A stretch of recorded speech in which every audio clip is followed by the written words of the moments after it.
kaya mo pa naman na mag-stay. Carla solid Kalingap parent.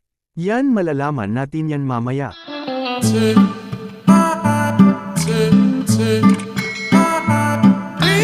Isa namang mapalang araw sa inyong lahat mga Kalingap, sana po ay lagi kayong nakasuporta sa aking ginagawang reaction video.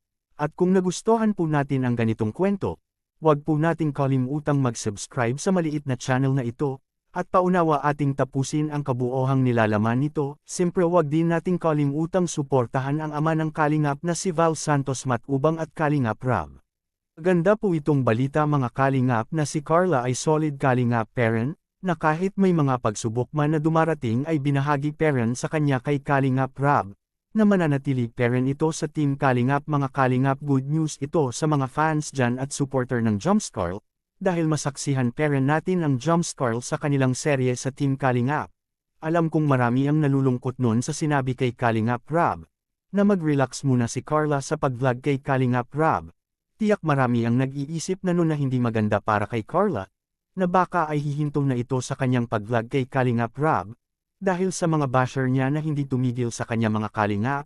Ilang araw din na hindi natin nakikita ang Jumpscarl mga Kalingap, sa kanyang pagre-relax nito para maibsan naman ang sakit na kanyang natanggap sa nang bash sa kanya. Kaya nang naglabas na ito ng upload si Kalingap Rab ay tiyak na marami ang natutuwa dyan, dahil masubaybayan na naman nila ang Jumpscarl mga Kalingap sa kanilang kilig at kulitan, na pinadama sa ating manunood. Kaya marami ang humahanga ngayon ni Carla sa kanyang pagbabalik. Kikita din natin mga Kalingap ang kabaitan kay Kalingap Rab, dahil binibigyan niya itong si Carla ng importansya at halaga mga Kalingap. Tinanong ito kung mananatili ba ito at magpatuloy parent sa serye kasama ang ating Papa Jumps mga Kalingap. Huwag naman sanang mangyari mga Kalingap na titigil na ito, dahil lamang sa nang bash sa kanya. Marami ang malulungkot nito mga Kalingap, di lang si Papa Jumps, kundi ang kanyang mga fans at solid supporter ng Jumpscarl mga Kalingap.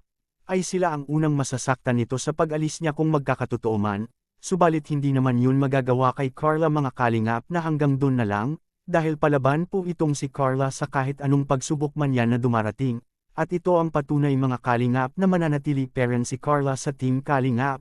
Para magpatuloy sa kanyang mga pangarap sa buhay, ating panuurin sa maikling video. Ngayon Carla, kaya mo pa naman na mag-stay as Kalingap Angel, okay pa naman. Ano yung nagpapatatag sa iyo? Ano yung nagpapalakas sa iyo?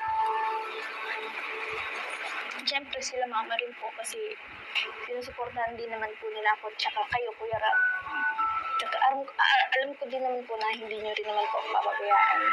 Anong masasabi nyo ngayon sa magandang balita na mananatili parent si Carla sa Team Kalingap? Please comment and God bless us all.